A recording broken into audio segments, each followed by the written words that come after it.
The terrifying teen girl reached new heights as the 2010s came to a close. She seemed to be mindlessly violent and unbothered by consequences. Amma from Sharp Objects exemplifies this. A highly privileged teenage girl from an abusive family, she's both spoiled and crumbling under the weight of her mom's obsession. And all this pressure and the rage it inspires drives her to become a true terror. In the 2020s, there's been a bit of a shift. While scriptwriters have dwelled on the terrifying teen girl as a tyrant and continue to frame her as a pinup for all of her parents' fears, there are other patterns emerging too. We've begun to see some more sensitive portrayals of a lost generation of teens who have had to become fearsome in the face of a frightening world. Gen Z, today's teenagers and young adults, face a future of precarity. In 2020, Nora Malote, a policy analyst at the European Parliament's think tank, wrote, "They are the generation most at risk of poverty and worst affected by the lack of intergenerational earning mobility. The jobs they thought they'd have are being eroded by tech and AI." Companies believe that GPT-3, Google AI, IBM Watson, and Microsoft Azure are on track to be the next generation of scientists, doctors, writers, and designers. Not my peers, not Generation Z. The planet they should have inherited is increasingly becoming uninhabitable. Scientists expect that by the middle of the century, only in a couple of decades, you will not be able to go outside, you will not be able to work outside, especially without risking heat stroke and possibly death. According to Psychology Today, the generation is in a collective psychological crisis, and it makes a lot of sense that, when dealing with all of this uncertainty, they're feeling, well, lost. And as Malote went on to say, the well-being, educational success, and labor market integration of this generation have a major impact on the general well-being of society, as well as on productivity growth, and thus on the entire economy now and in the future. Basically, if Gen Z is lost, there isn't much hope for the rest of us either. In the rising chaos of the 2020s, 3 shows emerged in quick succession that allowed almost entirely female casts to embody that feeling. The Wilds, Yellow Jackets, and K-drama Castaway Diva all center on castaway narratives, where the teenage girl characters are stranded, missing, without the ability to return to their lives. The feeling of being left behind is especially strong in The Wilds. In flashback scenes from episode 1, we see a disturbing relationship between an older writer, Jeffrey, and teenager Leah. Leah's infatuation with Jeffrey is so intense that she's willing to risk the survival of all of the girls when she finds a mobile phone after the crash and calls him, and he rejects her. Even after the harrowing ordeal of being stranded, all Leah is preoccupied with is whether or not Jeffrey was worried about her. Did he reach out? After the news broke, did he call anyone to say he'd heard from me? When the group is rescued, she tells her interviewers that yes, the girls are messed up, but that it wasn't their time on the island that did it. There is no crazy. There's only damage. And when you go looking for what caused it, don't waste your time on that island. And more disturbingly, Jeffrey isn't the only adult who is inappropriately involved with the girls. As the show progresses, we realize they're part of an experiment headed up by another adult who's pulling all the strings. Audrey, I've made a decision.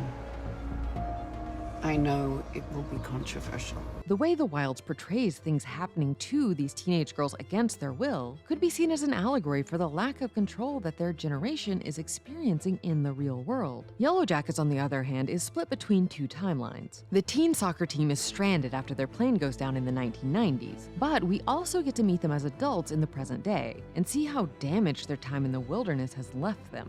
So they're not technically Gen Z teens, but the parallel storylines allow us to see the trends that transcend time, and how their trauma in their teen years has gone on to affect how they interact with the teens in their own lives as adults. On the surface, it's a classic Castaway survivor narrative, but because the ensemble cast is overwhelmingly female, we get to see new dynamics at play within the tried and tested interactions this trope usually throws up, and that can be shocking. You're not like the rest of these girls.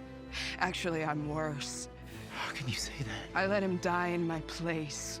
It was supposed to be me. It simultaneously shows us several things: that teenage girls can be resourceful to the point of brutality, that the teenage girl's survival instinct is second to none, and that the teenage years are a vital time to be supported and nurtured. And if we renege on the responsibility to give the teenage generation that care, we could be creating a bleak future for everyone. One thing that scares people most about teen girls is their intelligence. And just like our favorite scary girl icons, I always love learning something new. And this autumn, I'm looking to make my whole life more productive by learning how to take my Notion skills to the next level through classes and learning paths on Skillshare. Skillshare is the largest online learning community for creatives, with thousands of classes led by industry experts across film, illustration, design, freelance, productivity, and more. Skillshare can help you take your career, skills, hobbies, passions, or side hustles to the next level. And if you're not sure where to start, there are lots of awesome learning paths, which are groups of hand-picked classes that build on one another. So you can get started learning without stressing about which class you should take. Skillshare has also updated their class system with smarter class categories, the ability to find classes by software and material, and 3 new class topics, covering creative careers, creative inspiration, and AI and innovation. So don't miss your chance to discover an awesome new skill this autumn. The first 500 people to use our link in the description will receive a 1-month free trial of Skillshare. Get started today. Many of the 2020s teen girl characters are terrifying because of how confronting they are. They force us to look at the way we treat their generation, or they make us see what we don't like about ourselves. Through the lens of these characters, we can examine the impossible standards we set for them. I know being informed, smart, hardworking, and curious are all very important qualities, but imagine having all of those qualities and also being hot. In the character of Cassie from Euphoria, for example, we see the way society simultaneously infantilizes and sexualizes teenage girls. And it wasn't just her body that changed, but the rest of the world too. Instead of just shaming Cassie for her behavior or blaming her for the reactions of others, the show instead gives us the opportunity to dig into her psyche and begin to understand the complex, complicated person inside. And Cassie's fragility in the face of this intense adult pressure is really tough to watch. We feel complicit in her spiraling mental health issues. This is especially confronting in the face of a slew of stories about real girls Cassie's age being abused by powerful men. Other teen girl characters force us to look at our own neuroses and insecurities. Olivia and Paula from The White Lotus are so powerful in their convictions that they're able to reduce grown women to nervous wrecks. In this brief scene, the pair brutally question newlywed journalist Rachel. The power imbalance between the two teenagers and Rachel feels deeply uncomfortable, and it's also a little disturbing. These wealthy teens aren't playing by normal social rules. They don't approach this fairly standard interaction with a stranger politely or evenly. Instead, they're openly hostile and seem to be trying to win something. On paper, they're all at this resort together as equals. But the way Olivia specifically behaves towards Rachel implies that she has more power and knows it. Perhaps because she's there as a teen, and Rachel is an adult who married into this sort of wealth, something that Olivia makes sure to remind her of. Won't he pay off your loans? Shane? I Bet he could. It makes us wonder what kind of cruelties Olivia might be capable of as she grows up. And indeed, as the show progresses, we're exposed to more facets of her manipulative nature and the ways she feels comfortable using her white privilege and wealth to get what she wants. Olivia is like a poster girl for what older generations think Gen Z is like: cold, calculating, crushing. And there's very little redeeming about her. But really, there's a lot more to Gen Z girls than some writers give them credit for. In the late 2010s and 2020s, yet another type of teen girl is finding her power on screen. And while she's previously been the problem, this time around, it seems like she's arrived to save us. In a marked shift from being terrifying, these teen girls are up against what's terrifying. It seems that in the 2020s, the on-screen teen is beginning to harness her terrifying talents for the greater good. Take Eleven from Stranger Things, who appears to be the only one who can save the world from the mysterious dark forces that a group of unethical scientists have unleashed. Or Ellie from The Last of Us, the only hope in the fight against the zombie apocalypse. But you know, I think what really impressed them was the fact that I didn't turn into a monster.